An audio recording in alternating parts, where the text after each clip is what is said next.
بسم الله الرحمن الرحيم.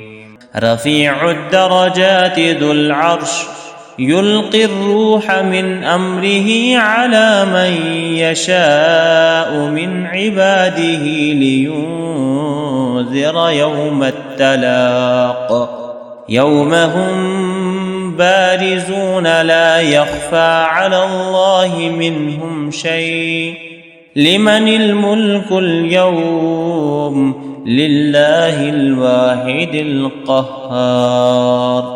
اليوم تجزى كل نفس بما كسبت لا ظلم اليوم إن الله سريع الحساب. وأنذرهم يوم الآزفة إذ القلوب لدى الحناجر كاظمين وما للظالمين من حميم ولا شفيع يطاع يعلم خائنة الأعين وما تخفي الصدور. والله يقضي بالحق والذين يدعون من دونه لا يقضون بشيء إن الله هو السميع البصير. أولم يسيروا في الأرض فينظروا كيف كان عاقبة الذين كانوا من قبلهم كانوا هم أشد منهم قوة وآثارا في الأرض فأخذهم الله بذنوبهم وما كان لهم من الله من واق. ذلك بأنهم كانت تأتيهم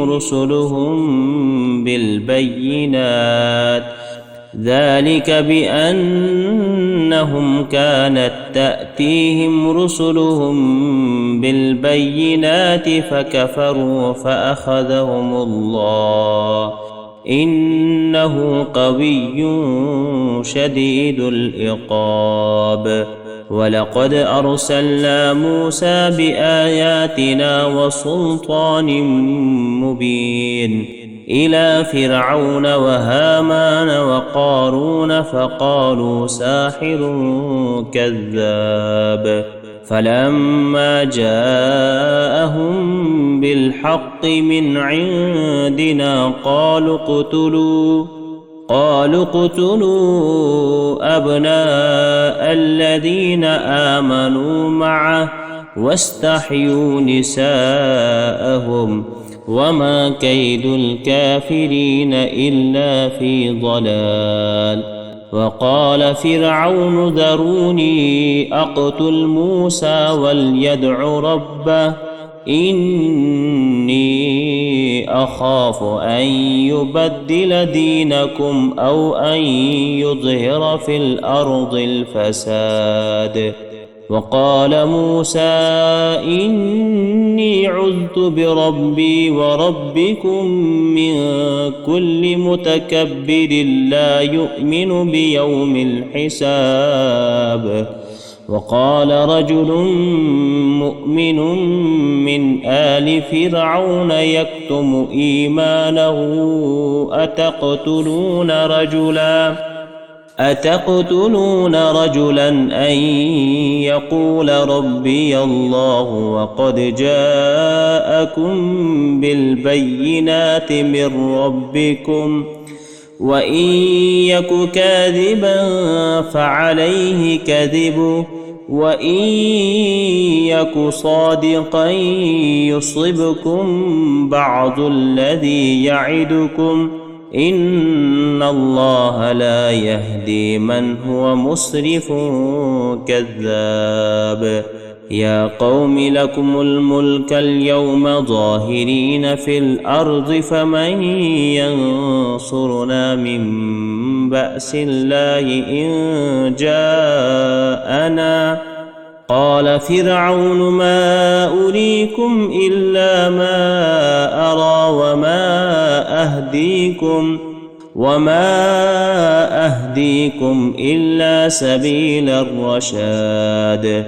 وقال الذي آمن يا قوم إني أخاف عليكم مثل يوم الأحزاب مثل دأب قوم نوح وعاد وثمود والذين من بعدهم وما الله يريد ظلما للعباد.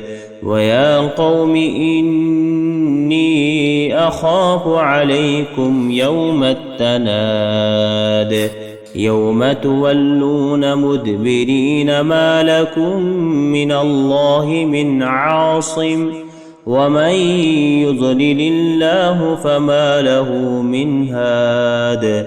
ولقد جاءكم يوسف من قبل بالبينات فما زلتم في شك مما جاءكم به حتى إذا هلك قلتم لن يبعث الله من بعده رسولا كذلك يضل الله من هو مسرف مرتاب. الذين يجادلون في آيات الله بغير سلطان أتاهم كبر مقتا عند الله وعند الذين آمنوا كذلك يتبع الله على كل قلب متكبر جبار. وقال فرعون يا هامان ابن لي صرحا لعلي أبلغ أسباب السماوات فأطلع إلى إله موسى وإني لأظنه كاذبا. وكذلك زين لفرعون سوء عمله وصد عن السبيل وما كيد فرعون إلا في تباب. وقال الذي آمن يا قوم اتبعون أهدكم سبيل الرشاد. ويا قوم إنما هذه الحياة الدنيا متاع وإن الآخرة هي دار القرار. من عمل سيئة فلا يجزى إلا مثلها ومن عمل صالحا من ذكر أو أنثى وهو مؤمن فأولئك يدخلون الجنة يرزقون فيها بغير حساب. ويا قوم ما لي أدعوكم إلى النجاة وتدعونني إلى النار تدعونني لأكفر بالله وأشرك به ما ليس لي به علم وأنا أدعوكم إلى العزيز الغفار. لا جرم أن ما تدعونني إليه ليس له دعوة في الدنيا ولا في الآخرة وأن مردنا إلى الله وأن المسرفين هم أصحاب النار. فستذكرون ما أقول لكم وأفوض أمري إلى الله إن الله بصير بالعباد.